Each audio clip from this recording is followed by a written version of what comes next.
Hi, I'm Hannah. And I'm Shay, and we're Dinnernational. Today we're making Argentinian food. Like much of South America, Argentina has been graced with immense natural beauty.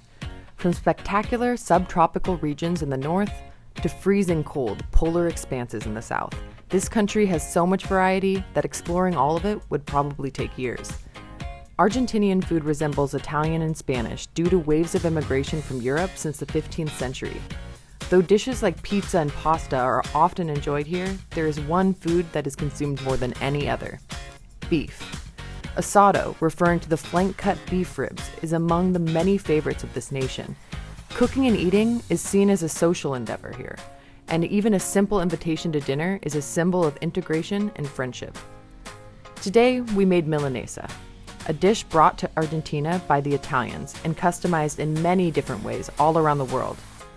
This dish is made by breading and frying thinly pounded pieces of beef, creating a crisp and delicate bite that pairs well with a squirt of lemon. On the side, we made papas fritas, or fried potatoes, a common accompaniment to Milanesa. We also prepared an Argentine classic, Choripan, a chorizo sandwich topped with fresh chimichurri. This sacred 3-ingredient sandwich is meant to be enjoyed while awaiting your asado and is not to be added to.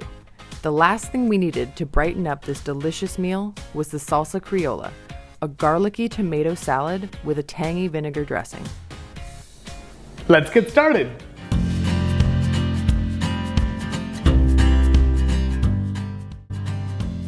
Okay, so we're gonna talk about something that I'm really excited to make, choripan. So we've made this once before. It's very simple and so tasty. It's a chorizo sandwich, chori, short for chorizo, and pan, meaning bread. You can put some chimichurri on it. That's it. That's all you need. This is going to be our mini version of asado. We are only 2 people, so we can't really afford to make multiple meats at once, but we're gonna grill some chorizo for our choripan. Choripan is commonly a snack that you eat while you're waiting for your other asado meats to be finished. We have another surprise for you today, so we'll talk about that later. We're gonna throw these on the grill on direct heat for about 10 to 15 minutes, but you'll know when they're done. Make sure to check them, depending on how hot your grill is.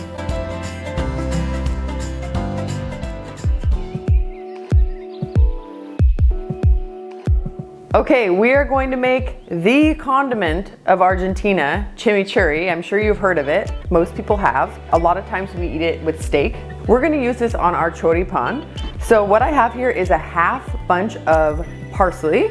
This has been chopped pretty finely because we're gonna end up mixing this with an electric mixer. We don't want it to get all tangled up. Okay, I have 4 cloves of garlic that I've minced. This is 1 Thai red chili. I left the seeds in. Take the seeds out if you don't like spicy. This is 2 tablespoons of fresh oregano that I've chopped up as well. I don't think we've ever cooked with fresh oregano yet, so this is the first time, for me at least. If you want to use dry, use half that amount. This is 1 tablespoon of fresh lemon juice. This is 2 tablespoons of red wine vinegar. We're almost done. I'm gonna just give a good pinch of salt in here. Maybe 1 more. You don't want this to be undersalted. This is the tang of the sandwich, so make sure it's adequately salted. Some freshly ground black pepper. And the most dangerous thing we're gonna use all day. This guy. I guess the grill might be the most dangerous, right? We'll see. I hope this doesn't fly everywhere. I'm going to slowly pour in this oil as I turn on the whisk, so just take some coordination, but I've done it before. Look at it. That's not a good idea. Yeah, I feel like we should have just mixed it by hand anyway. So I'm going to whisk this together while slowly pouring in about 1/3 cup of vegetable oil. Any kind of neutral oil will do. We might need more, I'll let you know. Oh yeah. Make sure the parsley is coated in this oil and vinegar mixture. We'll leave this until we're ready to eat, and we have chimichurri.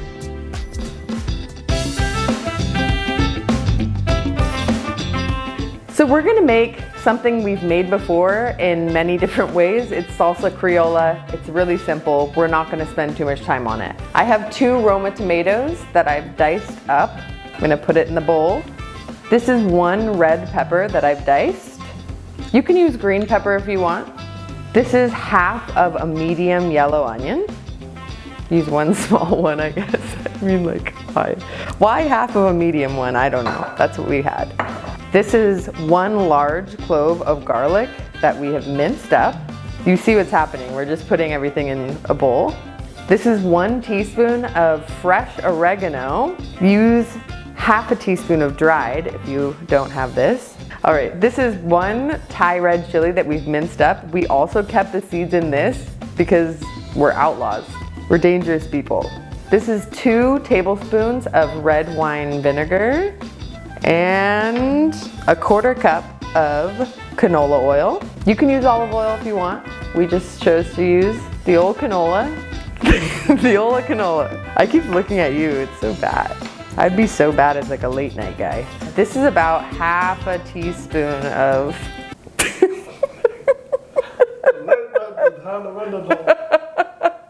no, I'm like, okay, half a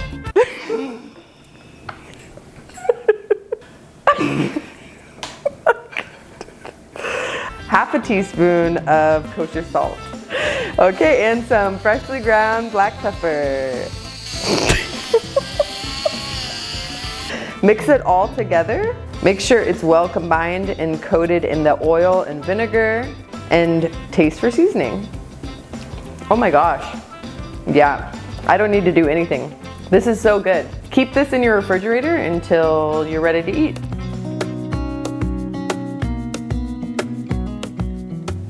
Milanesa is a dish that has transcended international boundaries, and it's actually famous in many different countries in many different variations. This is like an Argentinian classic, and as the name would probably tell you, it comes from Milan. So there's many different variations of Milanesa. Some are made with veal, some are made with chicken, but today we are going to use beef. So what we have over here is top round. I asked my butcher to cut it into like thin strips. I would have actually liked this to be thinner, but this is what I got. So what I'm gonna do now is I'm gonna pound this with like a frying pan because I don't have a meat mallet, but I think it should get the job done. So let's give this a shot. I've never made a Milanesa before.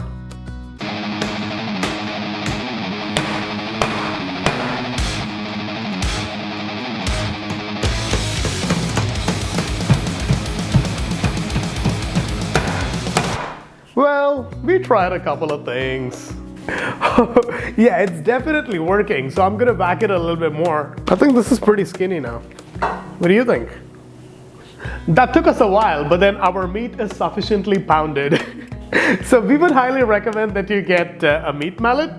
Yeah, but then we may do with like our various tools. So what you see in front of you is a normal, regular 3-stage dredging process. Flour, eggs, and a little bit of breadcrumbs. I'm not giving you exact quantities because you get the point, right? I mean, there is no exact quantity. You're just kind of like coating it in 3 different layers, and then you're gonna deep fry this. I'm gonna go flour first. We don't really need a lot of flour. We just need it to help the eggs stick to our meat. Step number 1, and that's step number 2. And I'm just gonna try and keep 1 hand for the sticky bits and 1 hand for the dry bits. So this way, not everything gets like gunky and you know what I mean. Gunky is a word, look it up. So now my cutlet has been thoroughly coated in flour and egg. And now I'm gonna put it in some breadcrumb.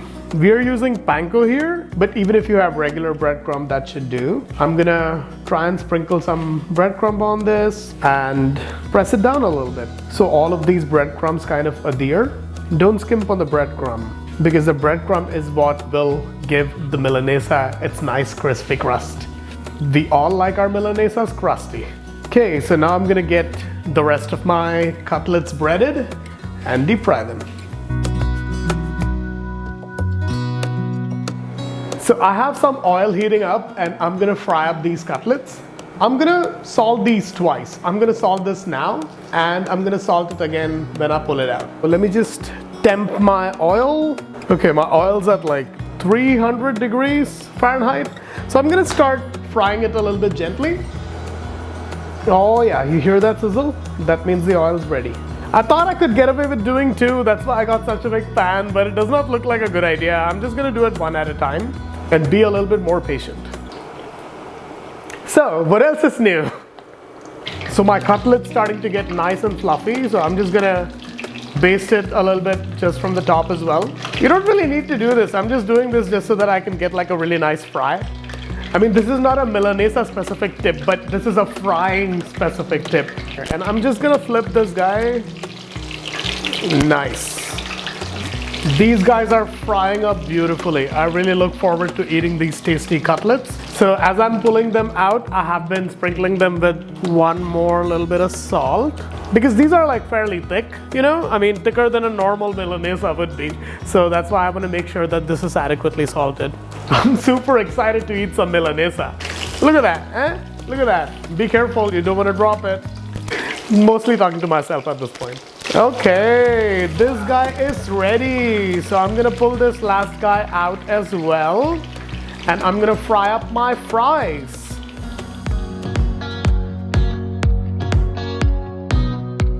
So the classic Milanesa is incomplete without its best friend, Papa's Fritas, fried potatoes. So we just have like 2 potatoes that we have cut into French fry shapes. And we actually soaked this in water for about 30 minutes and then dried these up real quick. And our oil is really hot right now. I'm sure it's over 350. So I'm just gonna drop these potatoes in there. Please be very careful while you do this. I don't wanna fry it too much. So I'm just gonna fry this for like a couple of minutes and I'll pull these out and give it a second fry. You know how to fry fries.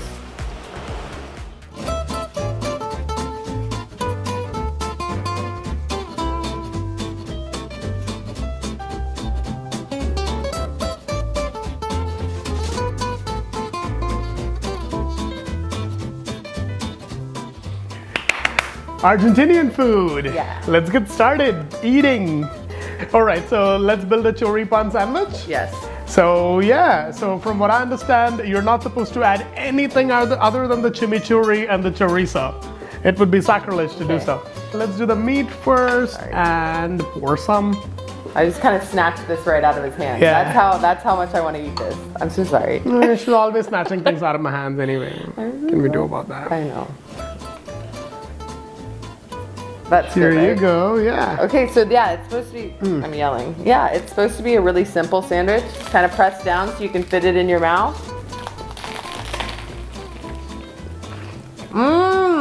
Is it really good? Mm-hmm. Is it better than the other time when we made it?